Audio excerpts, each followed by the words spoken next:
नमस्कार, स्वागत है आपका। देख रहे हैं आप सी न्यूज भारत, आपके साथ मैं हूं श्वेता तिवारी। रुक करेंगे रीवा का, जहां मध्य प्रदेश के भांडेर विधानसभा से कांग्रेस विधायक फूल सिंह बैरिया के विवादित बयान ने राजनीति में तहलका मचा दिया है। आम आदमी पार्टी के नेताओं ने उनके कथन को बेहद आपत्तिजनक और अस्वीकार्य बताया। रीवा जिले से सामने आए इस बयान में विधायक फूल सिंह बैरिया ने कहा कि अगर कोई खूबसूरत लड़की रास्ते में दिख जाए तो किसी का भी दिमाग भटक सकता है और रेप जैसी घटनाएं हो सकती हैं। उन्होंने ये भी कहा कि सबसे ज्यादा रेप की घटनाएं आदिवासी महिलाओं के साथ होती है। विधायक ने विवादित टिप्पणी करते हुए ये भी कहा कि आदिवासियों और एससी वर्ग में कौन सी महिलाएं अति सुंदर हैं और धर्म ग्रंथों में लिखा है कि विशेष जातियों की महिलाओं के साथ सहवास करने से तीर्थ का फल मिलता है। इस बयान के बाद आम आदमी पार्टी आप रीवा इकाई के नेताओं ने कड़ा विरोध जताया। आप नेताओं ने इससे समाज में भय और विभाजन फैलने वाला तथा महिलाओं के खिलाफ असंवेदनशील बयान बताया।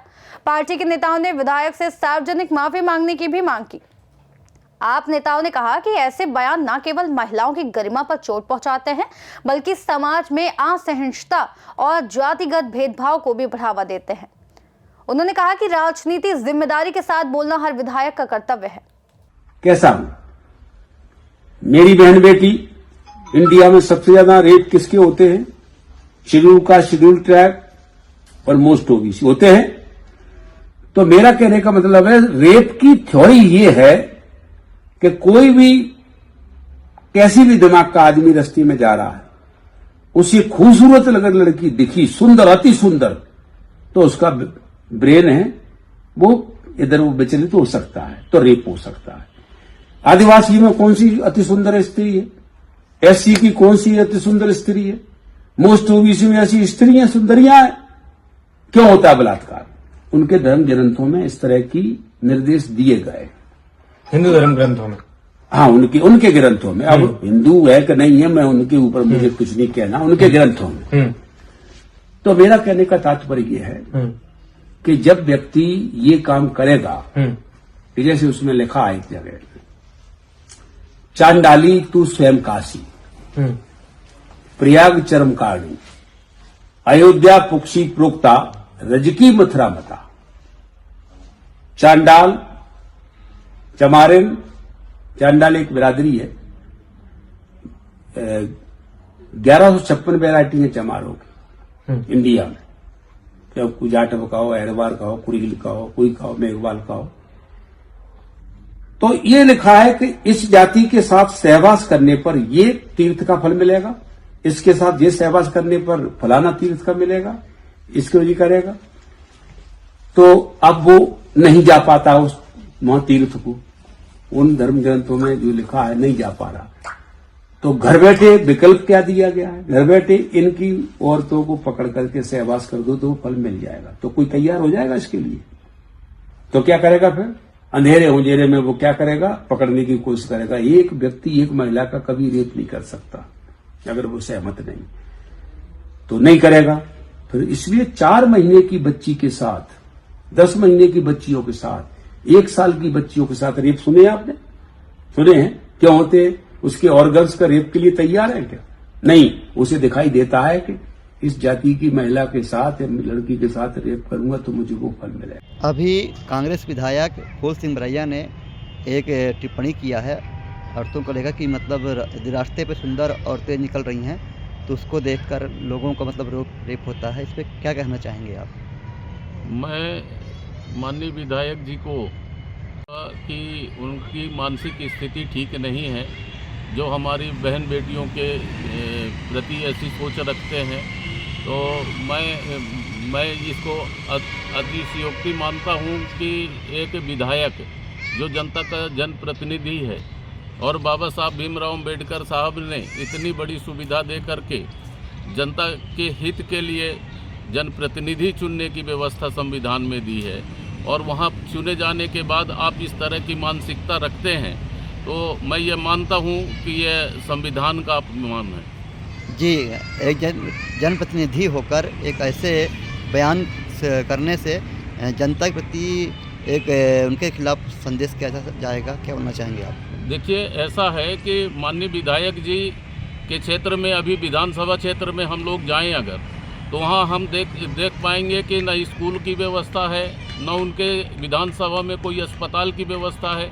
ये सस्ती लोकप्रियता के लिए, देश को जातियों में बांटने के लिए और अपनी राजनीति को चमकाने के लिए, विधायक बने रहने के लिए ऐसा बयान दे करके ये अपनी सस्ती लोकप्रियता पाना चाहते हैं, और इनमें कोई योग्यता नहीं है कि अपने काम के दम पर जनता के बीच में जाएं और मतलब अब वोट लें, ऐसा इनमें हमें नहीं लगता।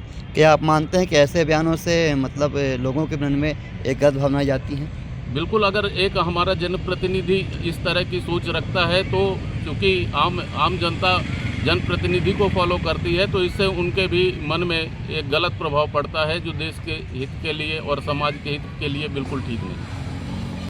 अभी विगत दिवस कांग्रेस विधायक फूल सिंह बरैया के द्वारा एक विवादित बयान दिया गया था, जिसमें बोला गया था कि यदि रास्ते पे कोई खूबसूरत औरत चलती है तो लोगों का मन विचित हो जाता है, जिससे रेप होता है। क्या कहना चाहेंगे आप इस पर?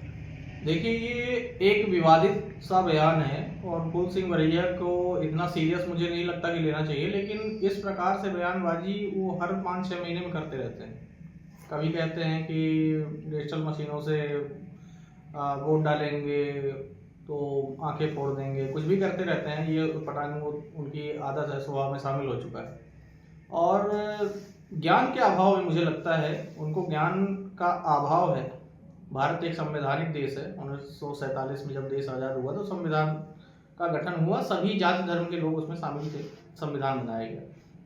तो किसी एक जाति को टारगेट करना या फिर वर्ग को टारगेट करना, और इस प्रकार की ये उनका पूरा ट्रैक रिकॉर्ड रहा है कि कभी ये कहते हैं कि कुछ ऐसा कर देंगे तो हिंदू राष्ट्र बना देंगे। और भैया, आपको अगर कुछ आपत्तियां हैं पर्सनल बेस पर, अगर किसी से कोई व्यक्तिगत आपत्तियां हैं, तो उसे आप सार्वजनिक रूप से कहने की बजाय आप उसमें खुद सुलझिए।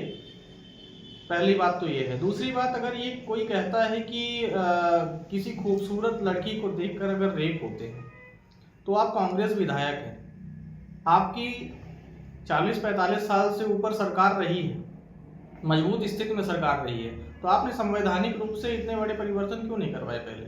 आपको आज लगभग आज़ादी के 75 वर्ष बाद ये सारी चीज़ें क्यों आपको समझ में आ रही हैं? किसी भी पार्टी का हो व्यक्ति, किसी भी पार्टी के विधायक हों, किसी पार्टी के पूर्व मंत्री रहे हों, कुछ भी हों, डजेंट मैटर, लेकिन देश को तोड़ने के लिए बार बार इन सब चीज़ों को लाना उचित नहीं है। हालांकि हम कुछ हद तक उनकी कुछ बातों से सहमत भी हैं, ऐसा नहीं है कि पूरी बातें उन्होंने गलत कही हैं, लेकिन उनके पूरे वक्तव्य को अगर आप देखेंगे तो किसी एक जाति विशेष को टारगेट कर रहे हैं। ऐसा उन्हें नहीं करना चाहिए।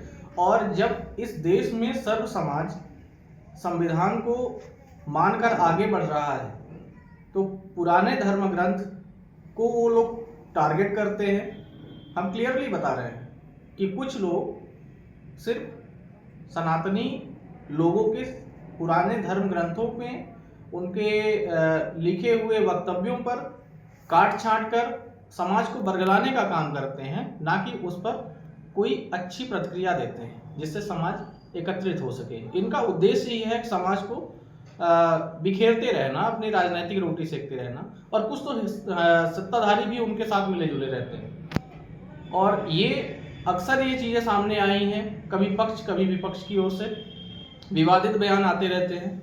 वो तब आते हैं जब शासन प्रशासन कुछ नई योजनाओं के आड़ पर भ्रष्टाचार करने के लिए अग्रसर होता है। अक्सर आप देखेंगे ये सारी चीज़ें होती रहती हैं। तो कांग्रेस को भी, बीजेपी को भी, अन्य दलों को भी इन नफरत की राजनीति से थोड़ा सा आगे निकलना चाहिए। और बात अगर रेप की है, तो रेप के लिए सबसे ज़्यादा मानसिक स्थिति पर निर्भरता है।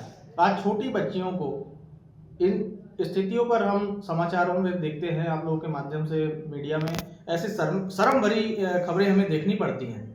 तो क्या इन नेताओं को ऐसे बयानबाजी से अच्छा समाज सुधार के लिए काम नहीं करना चाहिए? हम सबको मिलकर, हमें अपने घर पर, अपने बच्चों को, अपने साथियों को इस चीज़ों में पर क्या समझाना या फिर एक सही मार्गदर्शन नहीं देना चाहिए कि हमारा देश किस ओर जा रहा है और हमें किस ओर लेकर जाना है। तो हमें तो ये लगता है कि सभी राजनीतिक दलों को इस विषय पर एकाग्र होना चाहिए, किसी भी धर्म, किसी भी जाति को टारगेट ना करते हुए समाज के हित में महिलाओं, बच्चियों एवं पुरुषों को भी आज सुरक्षा की आवश्यकता है। कुछ स्तर पर यह भी देखा गया है कि पुरुषों को भी लगातार टारगेट किया जाता है। तो इन सभी चीज़ों में मेरी एक मिलीजुली राय है कि देश के विकास एवं सुरक्षा के लिए सभी एकमत हों। जैसे अभी इस बयान से लोगों के भावनाओं को ठेस पहुंचा, क्या बोलना चाहेंगे इस पर आप? देखिए, ठेस बिल्कुल पहुंचती है। जब कोई भी एक विवादित बयान होता है तो उसके बाद ठेस पहुंचती है, चाहे वो राजनीतिक लोग जुड़े हुए हों। बहुत सारे लोगों के मीडिया पर वक्तव्य नहीं आ पाते, सोशल मीडिया के माध्यम से आप भी देखते हैं, लोगों की नाराजगी होती है, बिल्कुल होनी भी चाहिए। अगर कोई चाहे सत्ताधारी दल हो या विपक्ष का नेता हो, अगर ऐसी गलतियां करता है तो उसके प्रति विरोध उत्पन्न होना चाहिए। कभी मैं भी अगर ऐसा करता हूं कि कहीं हमने गलत बयानबाजी कर दी है तो हमारा भी विरोध हो। बयान का विरोध अगर गलत है तो होना जरूरी है, क्योंकि यही संवैधानिक एक संविधान से चलने वाले देश की खूबसूरती है और एकता अखंडता के लिए ही संविधान बना है। तो हम यही कहते हैं कि एक दूसरे से फूट की जगह पर एक समान व्यवहार एक दूसरे से करें और सिर्फ देश की तरक्की पर ध्यान दें। रीवा से सी न्यूज़ संवाददाता अर्जुन तिवारी की रिपोर्ट। विधायक के इस विवादित बयान ने रीवा में राजनीतिक और सामाजिक चर्चा को तेज कर दिया है। अब सवाल यह है कि विधायक अपनी टिप्पणी पर सफाई देंगे या फिर माफी मांगेंगे। फिलहाल इस खास रिपोर्ट में इतना ही। देश और दुनिया की तमाम बड़ी खबरों के लिए आप देखते रहिए सी न्यूज़ भारत।